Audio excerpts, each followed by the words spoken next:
Peace and blessings and namaste to all the light workers all over the world. Rut row. Rut row. Okay, today is going to be one of those topics that I have been dreading for a very long time to actually talk about. As a matter of fact, on countless occasions, I try to pass this topic off for others to speak about, and I'm constantly being pushed to do it. But it does make me nervous. And the reason why it makes me nervous is because it affects everybody so differently. I'm only coming with my journey, my information, from the Ein Sof, and hoping to bring a little bit of clarity on the taboo topic of sex and how it can be used correctly in its natural divinity and some of the effects that it has, okay? Now, I am bringing this from a divine feminine perspective. So I understand you may have a different perspective about this, and it's quite okay. I'm not here to change your mind. Okay, you are a sovereign being. However, if you do understand, and if what I am saying does start to resonate with you, and you start to put these practices into place, you'll be a lot better off. I can guarantee that.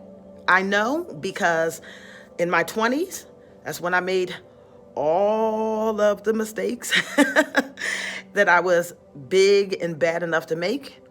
By the time I hit my 30s, that was a time of self-reflection and starting to come into my own. And now that I'm in my 20s again, I am now in complete control over my sexuality and what I'll use it for and what I won't, okay? So, with that being said, I need for you to understand the purity and the divinity behind sacred sex. This is not something that is or should be thrown away. It's not a willy-dilly type thing, and it could be used to heal and bless your sacred unions, especially when we're involved with a lot of these energies of the world that causes us stress, anxiety, all types of mental issues. As divine feminine, okay, we are also viewed as the chief master receiver, okay? Our divine masculines are the chief master givers, okay? Now, I don't want you to get that confused in saying that we don't birth and give as well, because we do, okay? But the principle here is just a little bit different. Our men, they try to take on a lot, okay? And some of this is because of social conditioning, programmings, and a lot of them sometimes don't connect with being vulnerable. They have a hard time connecting with being vulnerable. The mindset of most men is, okay, how do I fix it? Everything has to be fixed, and I've got to be the one to fix it, And they try to, with the best of their ability, to take away as much stress on the woman as possible. So he wants to fix everything, this financial issues, stability issues. This is what he wants to do.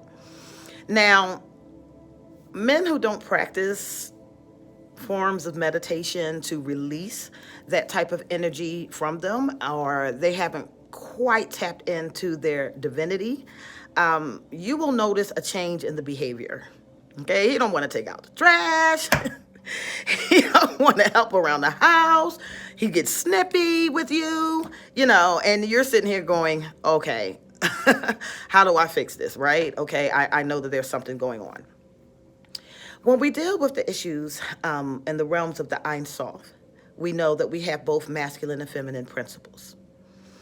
And with some of the feminine principles, it comes with what they consider the womb of creation, right? Where emanations are birthed, okay? They're birthed forth.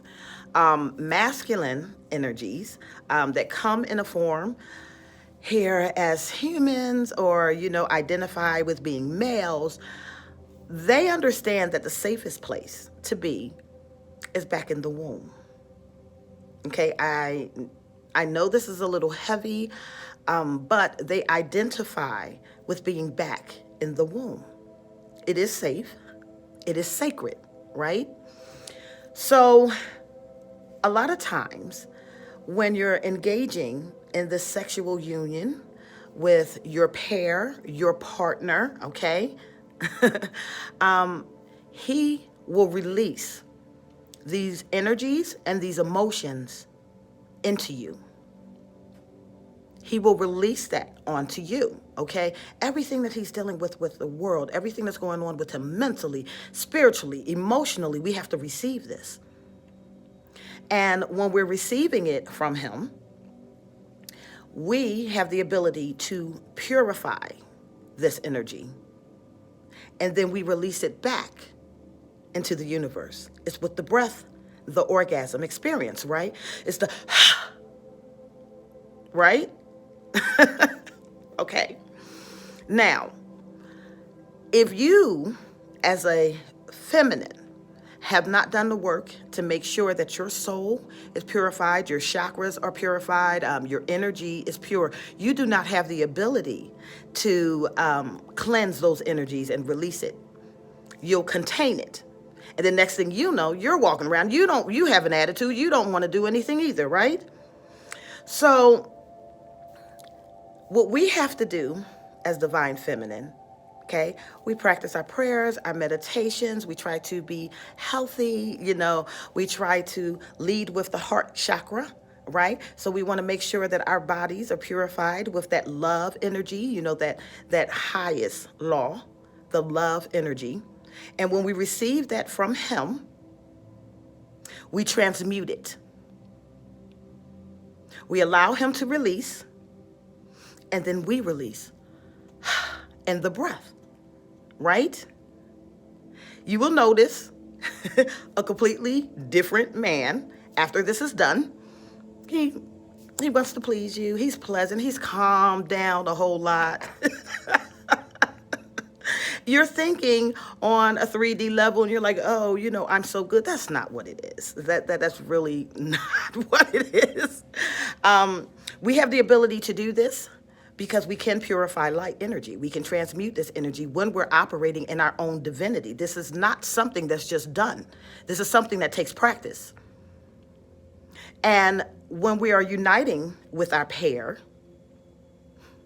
we are healing him, okay? There was a reason why Marvin Gaye called it sexual healing, because it is a healing frequency when it's done in its purest intention and when it's done with the highest law, right? Now we're tapping into a divine space. Also, now on the same token with this, if you do have a divine masculine, and he does his meditation, because there is different ways to release this energy. Meditation is one, but you might not have one that wants to meditate all the time. He probably wants to use you as a release. You have the option, of course, to accept it, or you can always say, okay, I need you to sit on a rock, right? I need you to go sit on a rock and do your meditation. But when he is in his purest form and he desires to unite with you, unite his energy with your energy, something else powerful happens too with the divine feminine, okay? He has the ability to unlock her greatest potentials. The chakras light up. Pow, pow, pow, pow, pow. Right? You feel it, especially if you're clairsentient. And I'm highly clairsentient, so I can feel energies a lot, around. So when he ignites her chakras, boom, boom, boom, boom, boom, and it becomes explosive. And then she's able to awaken some things that might be lying dormant in her. He can unlock you. You can heal him. And these are how divine unions they become perfected. Sex was never meant to be taken for granted, so to speak. It serves its purpose. Now, I just told you how this interaction works with a divine feminine and a divine masculine, and how they unite and those energies become one, and how they both are designed to assist one another. Now, if that's the positive of it, what do you think the negative of it is? What do you think the effects will be when you take this sacred act for granted and just go around and just having yourself a good time? What do you think that's going to do to your energy? What do you think that's going to do to your chakras? There was a reason that we came here and took on two different energies, right? And there's another reason why we both long to be back with our partners. It is a grand purpose by design, and it can be a beautiful thing. But first, we have to learn how to deal with lust, okay? And we have to change our mindset when we're thinking about engaging in sexual activity with a partner. Is that partner dedicated to you? Is that partner loyal to you? Are you and that partner growing together? Are you on the same frequency? Can he match your energy and your vibration? Can he elevate it? You have to think about these things because this is your body. Okay? It is sacred. It really, really is. And I know a lot of people are thinking, oh, here we go, preachy again, or here we go with the religion. It's none of those things. This is pure science. It's science. It's just part of the science that has not got caught up here, We are energetic beings. We exchange energy. And some of these energies are helpful and some of them are harmful. Start to value your sexuality, okay? Understand what it was designed to do. Do you want this? Huh? And they say that it's always the women that's nagging. Really? Really? Have you not seen a man with an attitude before? Oh, wow. That's doing the most, isn't it? And you just have to sit here and be like, oh, sorry you feel that way. He can unlock your potential. You can heal him.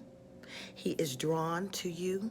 He knows where his safe space is, and he knows how to release. But if you're not in alignment with him, if you're not in the position to do that, then I would suggest you tell him to meditate. Because if you can't purify the energy, you will harness it. If you cannot release the energy, you will harness it. And then you'll find in yourself having to go into a meditation or a prayer and to release the energy a different way. But when it is done that way, ooh-wee, you see I got my vortexes on today? When it is done that way, in purity, it's nothing like it. Start to love each other again, right? We're missing that. We're missing these sacred unions. We're missing that love. We're missing that value and appreciation of one another and that oneness that it can become. That's all I have to say about that for now. I am Sophie, and I'll talk to you soon. Bye.